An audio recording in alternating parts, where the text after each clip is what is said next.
avec les 524,7 millions de dollars que vous venez de signer avec le gouvernement américain. Donc, parlez-nous un peu des projets spécifiques où vous allez utiliser cet argent. Oui, écoutez, d'abord, je dois remercier le gouvernement américain. C'est une marque de confiance, 524,7 millions de dollars en dons. Ce n'est pas un prêt. Cet argent sera utilisé essentiellement dans le secteur de l'éducation et du transport. En ce qui concerne l'éducation, c'est la construction de classes, c'est la formation, c'est l'enseignement technique, professionnel. Et là, ce sont les secteurs qui contribuent à la productivité donc dans l'économie. Parce que voyez-vous, avec la forte croissance de l'économie en Côte d'Ivoire, beaucoup d'entreprises qui viennent nous disent qu'elles ne trouvent pas des gens suffisamment qualifiés ou bien formés. Donc ce programme nous permettra d'améliorer la formation des jeunes, améliorer l'emploi des jeunes parce qu'ils sont bien formés. Et moi, j'en suis très heureux parce que la formation et l'emploi des jeunes est au cœur de notre stratégie. En ce qui concerne maintenant la question du transport, c'est évidemment, Abidjan est une ville de 6 millions d'habitants. Et avec ça, il y a des problèmes d'embouteillage, de difficultés de transport. Donc tout cela va contribuer à avoir un plan beaucoup plus efficient qui permettra à la ville d'Abidjan de connaître plus de fluidité dans la circulation et dans la mobilité. Nous voulons remercier le gouvernement américain de nous avoir fait confiance pour ce premier compact. Nous travaillons à l'absorber pour les 2-3 ans à venir, de sorte à avoir un deuxième compact, j'espère dans les 3 ans à venir, qui nous permettrait de nous focaliser sur le secteur de la santé, où nous avons besoin d'investissements privés également. Et le gouvernement ivoirien va aussi participer à donner un montant de 22 millions. Tout à fait. Là, c'est déjà dans le budget. Nous avons pris toutes les dispositions et la trésorerie est là.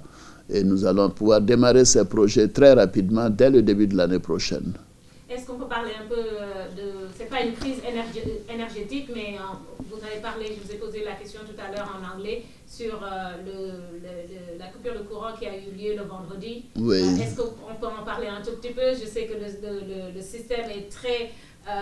vous quand même donnez même de l'électricité aux pays voisins, donc qu'est-ce qui s'est passé un peu? Non, c'est tout simplement une panne technique, parce que vous savez, nous venions de mettre en service le barrage de Soubré, qui produit quand même 265 mégawatts, ce qui est considérable. Et déjà, la production en Côte d'Ivoire est au-delà de 2000 mégawatts, ce qui est un chiffre à peu près la moitié de la production du Nigeria, alors que le Nigeria a 6 ou 7 fois la population de la Côte d'Ivoire. Ce qui s'est passé est une panne technique au niveau de l'entreprise Foxtrot qui exploite le gaz et qui le transfère aux centrales donc thermiques. Et il y a eu une rupture apparemment à ce niveau-là. Et bon, nous avons demandé une enquête. Et au-delà de l'enquête, nous voulons que des mesures soient prises pour que cela ne puisse plus se reproduire. Et nous avons l'assurance que ça ne pourra plus se reproduire. Mais c'était tout simplement une panne technique qui n'a rien à voir avec le barrage de Soubré. Et bien sûr, qui doit être réglé très rapidement. D'ailleurs, l'électricité est revenue partout dans les 3 heures qui ont suivi. Juste une dernière question sur le G5 Sahel, le terrorisme. Vous avez parlé un peu du fait que sur le plan économique, ça marche un peu, mais quand même le challenge, c'est encore le terrorisme. C'est pas juste les pays du Sahel, là, qui est concerné. Oui. Donc... Oui, non, le terrorisme est un fléau. Il ne faut pas que les gens pensent que ça se limite au G5 Sahel, au Mali, au Burkina, donc au Niger, donc au Tchad et à la Mauritanie. D'ailleurs, quand nous avons eu un déjeuner avec le président Trump le 21 septembre, j'ai insisté particulièrement à New York sur la question du financement du G5 Sahel. Parce que j'ai expliqué que le problème du terrorisme n'est pas une question localisée. Ça concerne l'ensemble du continent et ça concerne l'ensemble du monde. Donc j'ai encouragé le président Trump à voir dans quelle mesure les États-Unis pouvaient participer au financement du G5 Sahel, quelles que soient les conditions posées, parce que c'est le financement qui fait défaut. Et ce financement permet au pays d'acquérir donc le matériel nécessaire, les drones pour la surveillance, pour essayer de se débarrasser de ces extrémistes. Et je suis content que les États-Unis aient maintenant donc pris la décision de donner 60 millions de dollars au G5 Sahel et nous continuerons de nous battre pour que le G5 Sahel soit soutenu parce que c'est dans notre intérêt à tous, en Afrique de l'Ouest comme au niveau du continent africain. Very quickly, obviously you just signed a deal with the Millennium Challenge Corporation, yes. 524.7. Yes. I'm making sure I say yes, it because that's you did it. the same thing yesterday. Exactly. With the Millennium Challenge Corporation. So very curious to know, can you discuss some of the projects yes. that money? Yes. No, first of all, we're very proud, very happy that we were able to achieve a compact, and this first compact is for $524.7 million.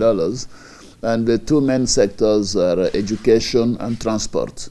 And obviously, this will be something essential for us to boost our progress in the education field, because we've made a lot of progress already. I think that's what the MCC has also noted. And the money in education will be used to build classrooms, to improve the skills of the young people, because youth employment is an objective of the government. And on the transport side, it will be investment in the transport of Abidjan, because Abidjan is a city of 6 million people. It's congested, and so we need to find ways to make sure that we improve the fluidity of movement in Abidjan. So we're very happy. We'd like to thank the American government, the American people, for trusting us. And this compact normally should be spent over 5 years. Our aim is to be able, since we're well prepared, we have an efficient administration, is to make sure that we do spend this in the next 2 to 3 years.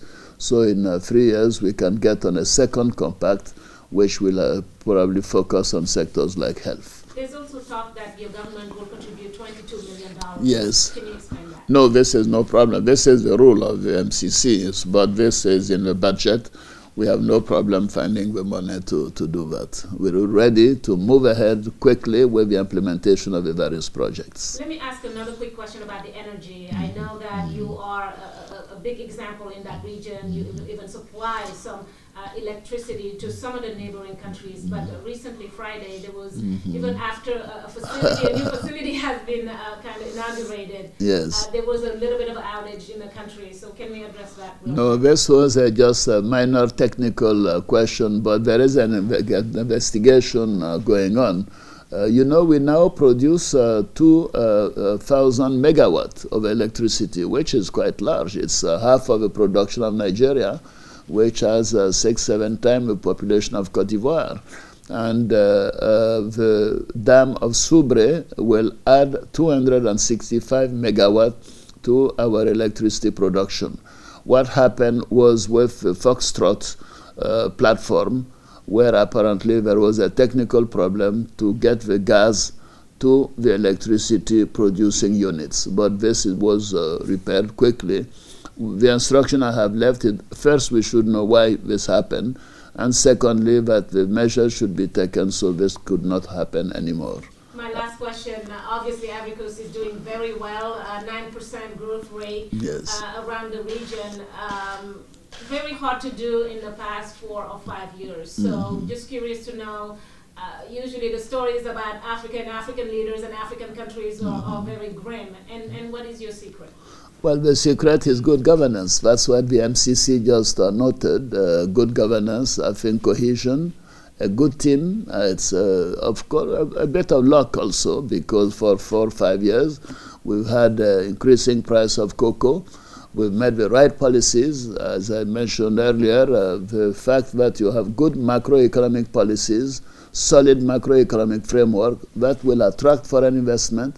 And if you have good governance, where the money is used in the priority sectors, obviously this leads to growth. And now the government will concentrate on health, education, in the social sectors.